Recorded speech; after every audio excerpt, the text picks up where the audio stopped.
Hello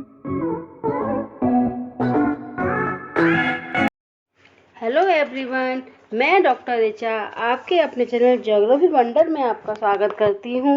अगर आज one line question के बारे में बात करें तो ये हमारा पार्ट 8 है। और इस पार्ट 8 में अगर हम देखें तो मैं आज सबसे पहले हिमालय के प्रादेशिक विभाजन के बारे में बात करूँगी। ठीक है, हिमालय का जो प्रादेशिक विभाजन है उसको 4 भागों में बांटा गया है। पहला है हमारा पंजाब हिमालय, दूसरा है कुमायूं हिमालय, तीसरा नेपाल हिमालय और चौथा असम हिमालय। ठीक है, इस हिमालय क्षेत्र को मैं पहले मैप में समझाती हूँ किस तरह से है। तो ये हमारा, अगर मैं पंजाब हिमालय की बात करूं तो जो हमारी सिंधु नदी कहाँ बहती है, इस तरह से। ठीक है, और यहाँ से बहती सतलज नदी। तो जो सिंधु नदी से लेकर सतलज नदी तक का भाग है इसे कहते हैं पंजाब हिमालय।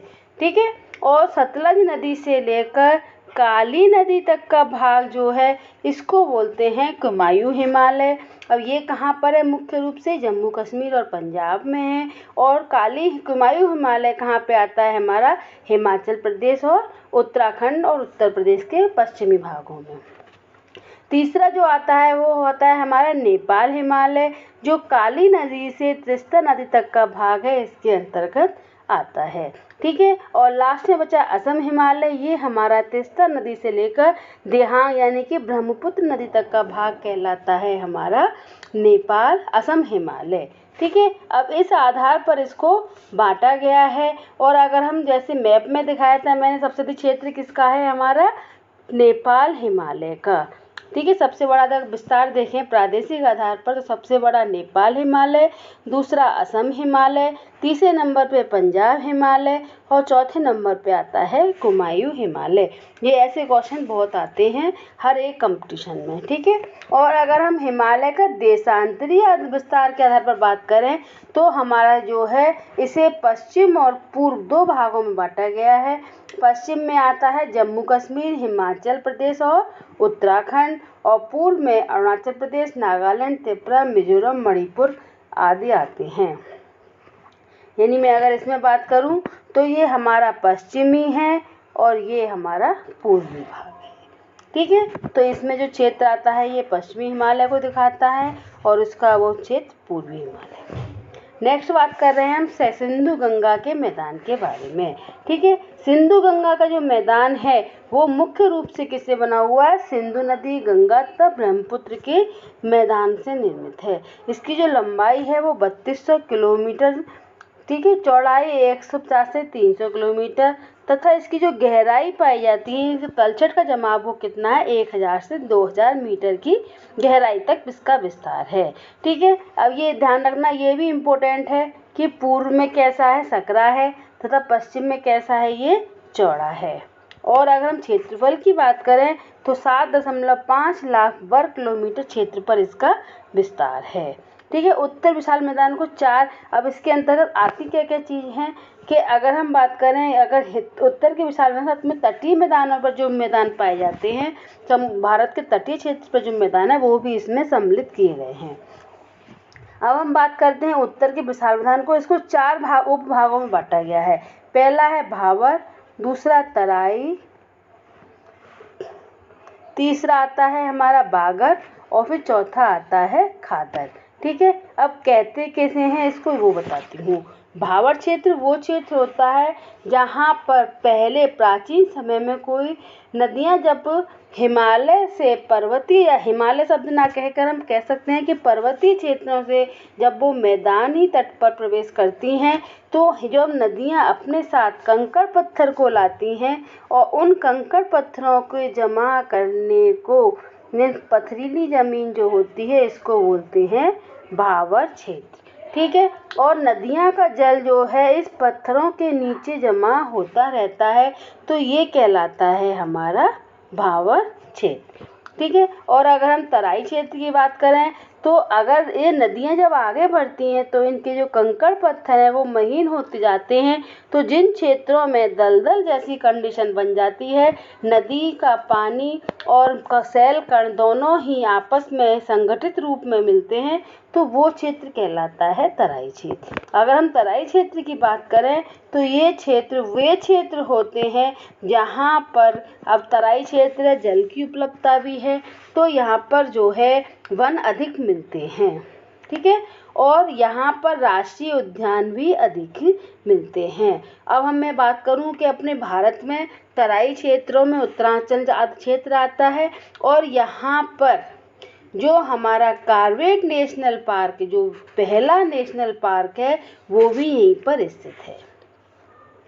नेक्स्ट आता है हमारा बागर क्षेत्र। बागर क्षेत्र वे क्षेत्र होते हैं जहाँ, अगर मैंने साथ लिख रखा है, पुरानी जलोढ़, यानी नदियाँ जब जहाँ पर पहले कभी अपना तलछट जमा करती थी, तो उन क्षेत्रों को बोलते हैं बागर क्षेत्र, ठीक है। यानी पहले यहाँ जलोढ़ जमा हुआ था, लेकिन वर्तमान समय में नदियों ने अपना परिवर्तन, दिशा और क्षेत्र परिवर्तन करने के कारण यहाँ पर जलोढ़ अब जमा नहीं होता, ठीक है। तो ये जो क्षेत्र है, इसका निर्माण कब हुआ था? प्लीस्टोसीन काल के समय। ये याद रखने की चीज है कि कब हुआ था? प्लीस्टोसीन काल के समय में, ठीक है। नेक्स्ट आता है खादर।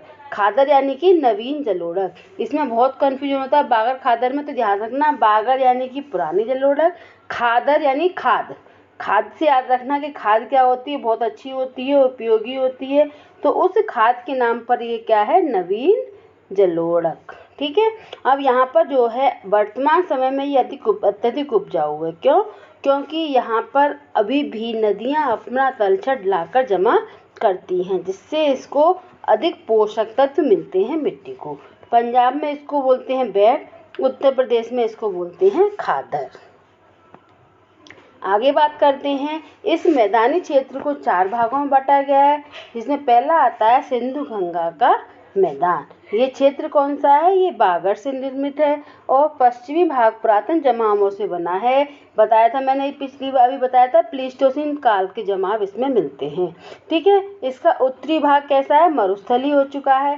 दक्षिणी भाग में क्या है? दोमट मिट्टी मिलती है। यहाँ सक्रिय गहरे गर्त भी मिलते हैं, ठीक है, जिसे बोलते हैं धोरोस। धोरोस जो गर्त होते हैं, नदियों के तलछट जमा हो गए हैं, तो यहाँ गहरे गहरे गड्ढे बने हुए हैं, उन गड्ढों को बोलते हैं धोरोस। और धोरोस में अगर जल पानी भर जाता है तो उससे लवड़ी झील बनती है, और अगर ये लवड़ी झील सूख जाती है तो इसको बोलते हैं ढांड क्षेत्र, ठीक है। याद रखना क्या है? तीनों चीज़ें। धोरोस किसे कहते हैं? कि बागर क्षेत्र के गहरे गर्त धोरोस कहलाते हैं, और उसमें जब लवड़ी जल भर जाता है तो उसे बोलते हैं लवड़ी झील, और ये सूख जाता है तो लवड़ वहीं रह जाते हैं तो उसे बोलते हैं ढांड क्षेत्र। नेक्स्ट आता है हमारा पंजाब हरियाणा का मैदान, ठीक है। यहाँ पर नदियाँ अभी भी अपना जमाव कर रही हैं। अब इसमें कौन कौन सी नदियाँ आती हैं, ये बहुत इंपॉर्टेंट है। सतलज, व्यास, रावी, चिनार, झेलम नदियों से निर्मित है, ठीक है। इन नदियों के मध्य दोआब पाए जाते हैं। अब देखो दोआब किसे कहते हैं, ये क्लियर करती हूँ। जब दो नदियाँ, एक नदी बह रही है, इस नदी की सहायक नदी बह रही है, ठीक है, तो इस तरह से अब नदियाँ बहती हैं, तो ये क्षेत्र जहाँ दो नदियों का संगम होता है इसको बोलते हैं दोआब क्षेत्र, ठीक है। तो अब ये दोआब क्षेत्र जो हैं वो कहाँ कहाँ पाए जाते हैं? अब देखो, तुम्हें पता होगा, सिंधु नदी का भी प्रभाव बताऊंगी और समझाऊंगी, अब कंटिन्यू डालूंगी वीडियो में, ठीक है। तो व्यास और सतलज नदी के बीच क्या कौन सा कहलाता है? बिस्त जालंधर दोआब, ठीक है। ये जो हमारी नदियाँ हैं, ये जो है सिंधु नदी की सहायक नदियाँ हैं, उनके बीच जो दोआब पाए जाते हैं उसके बारे में। व्यास और रावी नदी के बीच बारी दोआब, रावी और चिनाब के बीच रचना दोआब, चिनार और झेलम के बीच चाज, और झेलम चिनाब के बीच में सिंधु सागर दोआब मिलते हैं। ये क्वेश्चन नेट में भी आ चुका है।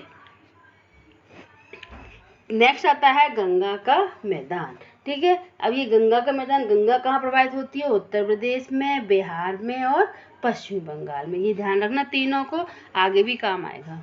थी। तो गंगा जहाँ पर उत्तर प्रदेश, बिहार और पश्चिम बंगाल प्रभावित होती है, तो उसकी सहायक नदियाँ कौन कौन सी? यमुना, गोमती, घाघरा, गंडक, कोसी, इनके द्वारा जो इस क्षेत्र का निर्माण होता है। और इसके अतिरिक्त दक्षिण के पठार की नदियाँ चंबल, बेतवा, केन, सोन नदियाँ द्वारा, अब देखो ये लाइन बहुत इंपॉर्टेंट है। क्यों? क्योंकि ऐसे क्वेश्चन आते रहते हैं नेट तक में कि किस तरह से इनका विभाजन हुआ है, कि दक्षिण की कौन सी नदी है जो उत्तर में प्रभावित होती है। तो उसमें याद रखना चंबल, बेतवा, केन, सोन नदियाँ, ये नेट में आए हुए क्वेश्चन हैं सारे। ठीक है, तो ये सोन नदियाँ कहाँ बहती हैं? जाते गंगा में मिलती हैं। तो और उनकी सहायक नदियों में गिनी जाती गंगा, यमुना की। और देखो चंबल नदी क्या है? यमुना की सहायक नदी है, और यमुना जो है गंगा की सहायक नदी है। तो इस तरह से आपस में सब सहायक नदियाँ मिलकर बनती हैं। तो दक्षिण के पठार की जो नदियाँ हैं वो भी गंगा के मैदान के निर्माण में सहायक होती हैं। अब ये नवीन जलोढ़क है, तो इसीलिए इसे खादर बोलते हैं। और ये 1000 से 2000 मीटर तक की मोटाई में मिलती है। इनके तलछट का जवाब कितना हो चुका है अब तक? 1000 से 2000 मीटर तक। गंगा यमुना दोआब रोहेलखंड का मैदान, अवध का मैदान, बिहार का मैदान, उत्तरी बंगाल का मैदान, ये इनके मुख्य उपभाग हैं। गंगा का मैदान ये 3 भागों में बांटा गया है, ऊपरी गंगा, मध्य गंगा और निम्न गंगा। अगर हम मैप में बात करें तो गंगा के दोआब को किस तरह से बांटा गया है? देखो, अब गंगा कहाँ से बहती है? ये हमारा उत्तराखंड है, उत्तराखंड से मैदानी क्षेत्र में आती है। तो इसको बोलते हैं,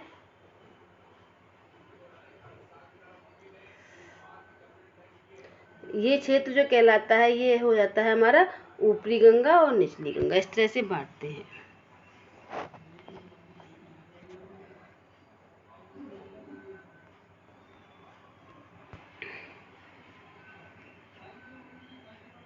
अगला आता है हमारा ब्रह्मपुत्र का मैदान। ठीक है, अब ब्रह्मपुत्र का मैदान किसे कहते हैं? जहाँ पर ब्रह्मपुत्र नदी बहती है, इसे वो क्षेत्र कहलाता है हमारा ब्रह्मपुत्र का मैदान। असम में धुबरी, धुबरी से सदिया तक और नदियाँ जमा हो जाते हैं, तो अधिक मात्रा में मिट्टी बहाकर लाने से। अब ये ब्रह्मपुत्र नदी की विशेषता क्या है कि ये पार्वतीय क्षेत्रों से बहती है, तो अपने साथ तीव्रगामी प्रवाह के कारण ये अपने साथ बहुत अधिक मात्रा में तलछट को लेकर चलती है। और जब तलछट किसी से टकराकर जमा होने लगता है तो उस तरह से छोटे छोटे द्वीपों का भी निर्माण होता है। जो माजुली द्वीप है, मुझे अब इम्पोर्टेंट है, माजुली द्वीप कैसा है? विश्व का सबसे बड़ा नदीकृत द्वीप है। और कहाँ पाया जाता है? है ना। और दूसरा सबसे छोटा द्वीप कौन सा है? उमानंद द्वीप। ये कहाँ पर है? गुवाहाटी में। ये सब ब्रह्मपुत्र नदी द्वारा निर्मित द्वीप बहुत सारे बनते हैं, जिसमें ये 2 याद रखना जरूरी है कि छोटा द्वीप कौन सा है और बड़ा द्वीप कौन सा है। डेल्टा किसे कहते हैं?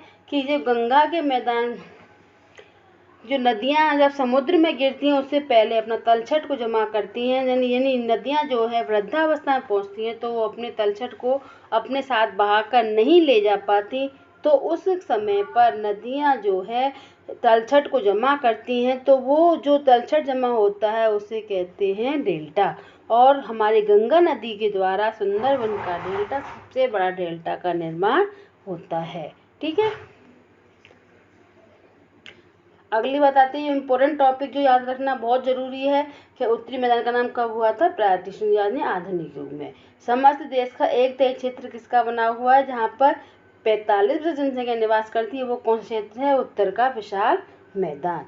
सिंधु गंगा मैदान जल विभाजक अम्बाला के पास है। ये मेन चीज याद रखने की है, तीनों ही जो उसमें कहीं आई नहीं थी, इसलिए मैंने अलग से लिख दी है कि सिंधु गंगा का मैदान जल विभाजक कहाँ पे होता है? अम्बाला में। Okay, thank you for watching this video. Please like and subscribe my channel.